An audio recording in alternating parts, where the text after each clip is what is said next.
ये क्या करे, सभी परेशान कर और रहे हैं। देखिए बाबूजी यहाँ भी उपलब्ध हैं। आप लोग टीम के चरण साथ पादुका स्टॉल में जो हम लोगों के प्रभारी बाबूजी हैं, और जोनल कार्यालय में हम लोग आ चुके हैं। यहाँ भाई साहब लोग हैं, और आप कुछ शायद पूछना चाहती हैं, पूछिए। नाम क्या है मेरा नाम राजू कुमार। और आप यहाँ क्या देख रहे हैं? यहाँ का वित्त व्यवस्था देख रहे हैं। वित्त व्यवस्था, लेखा कार्यालय। अच्छा, उसका जानकारी है थोड़ा बहुत। बहुत सबसे हार्ड कार्यालय तो वही है। हाँ, बिल्कुल। तो कैसे आप मैनेज कर रहे हैं? मतलब ये अनुभव है एक्चुअली। कितने साल का अनुभव है? 22 साल का। 22 साल। सिर्फ यहीं पे या प्रीवियस कोई ऐसा? नहीं, actually as a by profession से मैं इलेक्ट्रिकल इंजीनियर हूँ। अच्छा, इंजीनियर है आप। हाँ, तो इंजीनियर कुछ भी कर सकते हैं। बिल्कुल, तो इसलिए वो वो अपने सब विभाग दिया अभी जाता है। यूपीएससी में सबसे ज़्यादा इंजीनियर्स जंप कर रहे हैं ना। हाँ हाँ हाँ। हाँ,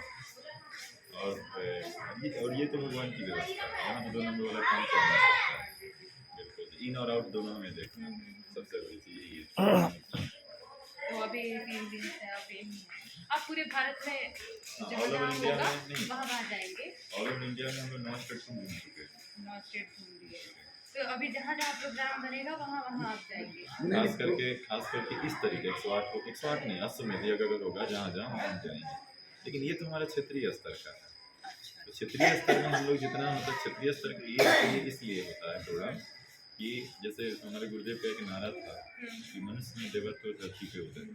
तो धरती पे उदय और मनुष्य में देवत्व ये तब हो सकता है जब हमारे अंदर में एक समझदारी आए, ईमानदारी आए, बहादुरी आए और जिम्मेदार नागरिक हम जब तक नहीं बनेंगे तब तक ये चीज़ हो नहीं सकता है। और ये क्या है ना, ये तभी संभव है जब हमको अपने आचरण में, अपने विचार में, अपने व्यवहार में परिवर्तन लाना हो। मतलब आपके कहने का यही मतलब है कि ईमानदारी और बेईमानी सिर्फ संस्कार पर निर्भर करता है।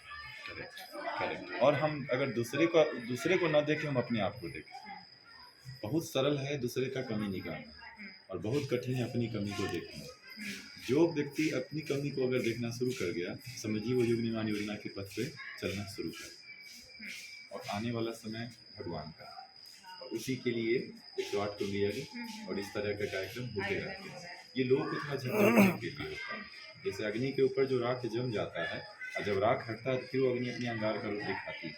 वही वो समय ये जो 108 कुंडी होती है, जो मानव के प्राण के ऊपर, जो आत्मा के ऊपर जो मैल जो जम जाता है ना, उसको ये थोड़ा राख हटा के लिए आती है। 10 मिनट लगेगा। यही वो समय फिर कुछ दिन का और इंतजार फिर करिए। अब कब होना है ये? जब ईश्वर की कृपा होगी, क्योंकि ये हम लोग के हाथ का नहीं है। भारत में कहीं ना कहीं होता ही रहता है। हाँ, बराबर कर लेकिन लीजिए। अभी मेरा दिमाग में चीज आ रहा है कि अब रांची में अश्वमेध जग हाँ, करना है। बिल्कुल। क्या बात है, क्या आने बात वाले समय में हम लोग बराबर इस तरह और के कार्यक्रम ये- करते ये- रहते हैं ये- और ये शुरुआत है। अच्छा, ये सौभाग्य गुरुदेव किसको देंगे, बिल्कुल। ये हमको ये देखना 108 कुंडी हम लोग के अनुसार नहीं होता है। हम लोग का मतलब गोष्ठी होकर नहीं होता। ऐसा नहीं कि फंड मेरे पास आ गया तो हम 108 कुंडी चल लिए, नहीं। क्योंकि महाकाल का जो हेड क्वार्टर है वो शांति कुंज हरिद्वार है। आप शांति कुंज में हाँ, हम लोग कनेक्ट गुरुदेव से जुड़े हुए हैं।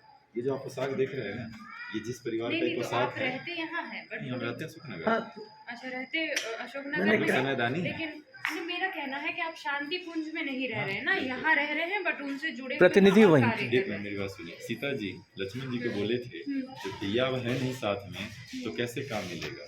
तो सीता जी उनको बोले कि जहाँ भी आप जाते हैं और भगवान का काम, भगवान श्री राम का काम मिलता है, समझिए वही अयोध्या है। तो जरूरी नहीं कि हम शांति कुंज में रह के ही हम शांति कुंज के प्रतिनिधि कहलाए। अभी भैया से मुखातिब होंगी। हाँ, इसलिए आज हम यहाँ अगर बैठ के गुरु जी का काम कर रहे हैं, समझिए मेरे लिए यही शांति कुंज है। इससे बढ़िया चीज़ क्या हो सकता है। बहुत अच्छा लगा आपसे बात करके, बहुत अच्छा है। बहुत मन शुद्ध हो गया फिर से वापस से, जो थोड़ा बहुत विकार आ रहा था। फोटोग्राफी का शौक हो। उछल कूद मेरा मन जो चंचल हो जाता है, तो फिर ऐसे आप जैसे उच्च विचार जो मिल जाता है वो सुनने को फिर से वापस फिर मन शांत हो जाता है। यज्ञ किए कि नहीं किया कल कल होगा। 3 दिन से हम लोग पीछे पड़े हैं, तब जाके आज दर्शन केवल यहाँ करने जब भी आएंगे। कभी मौका मिले, हमारे गुरुदेव के साथ हम लोग हमेशा सिखाते थे। गीता जो गुरुदेव लिखे हैं वाग्मी नंबर 31, उसका जब हम लोग अध्ययन किए, उसमें गुरुदेव हम लोग एक ही शब्द सुनाए। और जब से भगवान श्री कृष्ण आए थे उस समय जब महाभारत हुआ था, उसके बाद उन्होंने राजसूय यज्ञ किए। तो राजसूय यज्ञ जब किए तो 5 पांडव बोले हमें कुछ काम दे। श्री कृष्ण जी उसमें बोले भैया हमें भी कुछ काम दो।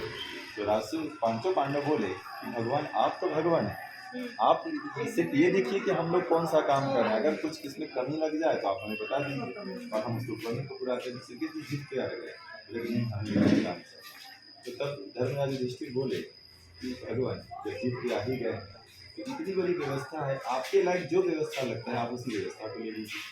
जानते हैं श्री कृष्ण क्या लिए, जो यज्ञ हुआ था राष्ट्रीय यज्ञ, इसमें जितने भी लोग उस यज्ञ में आ रहे थे उन सब का पैर प्रछालने का काम श्री कृष्ण कर रहे थे, और यज्ञ के बाद जो लोग भोजन प्रसाद ग्रहण कर रहे थे उनका जूठा पत्थर उठाने का काम श्री कृष्ण जी कर रहे थे। तो हमारे यहाँ जो लोग बड़े बड़ा यज्ञ होता है और मंच पे जाना, किसी व्यक्ति के सामने खड़ा बनना, ये हमें गुरुदेव पहले आगाह करते हैं गीता के माध्यम से। बेटा अगर भगवान तुम्हें जहाँ तक किसी व्यक्ति की निगाह नहीं पड़ती वहाँ भगवान की निगाह पड़ जाती है। इसीलिए बाहर का जो आवरण है ये तो समाज के लिए, लेकिन भगवान के हृदय की पवित्रता है। मन जितना स्वच्छ रहेगा, शरीर जितना सुंदर होगा और हृदय जितना आप भी कुछ बोलेंगे? इसका मतलब हम लोग जो व्यवस्था कर रहे हैं वो ठीक ठाक चले बहुत बहुत सुंदर। ये भगवान श्री कृष्ण जी की व्यवस्था है। बड़े लोग हमेशा एक ही शिक्षा देते हैं। कल बोली हैं, बड़े लोग आप एक भी ही बोली हैं कि शिक्षा कल देंगे यहाँ शरण पादुका स्टॉल में हमेशा समय। छोटा से छोटा काम लेना चाहिए ताकि उससे हमारा अहम दूर होता है, राग और द्वेष की भावना हमारे अंदर कम होती जाती है। आप हाँ बड़का मीडिया वाली है। अभी गुरु नानक जी का मंदिर, यूट्यूबर हैं, ब्लॉगर एक बार हैं, वहाँ पर धार्मिक सुनाते रूप से हैं, बनाते हैं सुनाते ज़्यादातर। थे। गुरु नानक जी का जो मंदिर है, एक बार गुरु नानक जी को उनके पिताजी बोले थे कि जा करके थोड़ा जमीन का रखवाली करो फसल का, और उसमें कुछ गाय का झुंड आया, फसल चरने लगा और वो भी वहाँ बैठे हैं देख रहे हैं। उसी दरमियान उनके पिताजी आ गए, गुरु नानक जी के पिताजी, उन पे काफी गुस्सा है, देख नहीं रहा है कि गाय चल रहा है फिर भी तुम यहाँ बैठे हो मुस्कुरा रहे थे। उनका गुस्सा और मार हो गया कि तुमको डांटा जा रहा है, तुम हम गुस्सा रहे फिर तुम्हारे ऊपर असर नहीं पड़ रहा। तब गुरु नानक जी बोले पिताजी वो अपने हिस्से का इसमें मेरा क्या गलती। और जानते हैं फिर उसके बाद कुछ दिन बाद फिर गुरु नानक जी उनको कुछ पैसा दिए, बोले कि जाके व्यापार करके आओ। तो व्यापार क्या किए, रास्ते में जब जा रहे थे तो कहीं एक भंडारा चल रहा था, तो वहाँ सारे ब्राह्मण का भोजन बने थी, जितना अमाउंट था उस सामान को हींग खरीद लिए और हींग खरीद के उस दाल में डाल दिए, और जितने ब्राह्मण इस भोजन को ग्रहण किए वो सभी बड़ा तृप्त हुए, और तृप्त होने के बाद उस इतना मनी आशीष दिए, उसका फल आज के समय में अमृतसर में जो स्वर्ण मंदिर है वही ब्राह्मणों का ये फल है, जो कभी आज वहाँ पे पानी की कमी नहीं है। ये इसका एक जग जीता जाता उदाहरण। इससे बड़ा सनातन का क्या आपको प्राप्त मिलेगा, क्या प्रमाण है? सनातन धर्म तो दूसरी बात, एक चीज और थोड़ा बात जाते जाते मैं आपको एक बात बता दूं, उसके बाद अपनी वाणी को विराम दें।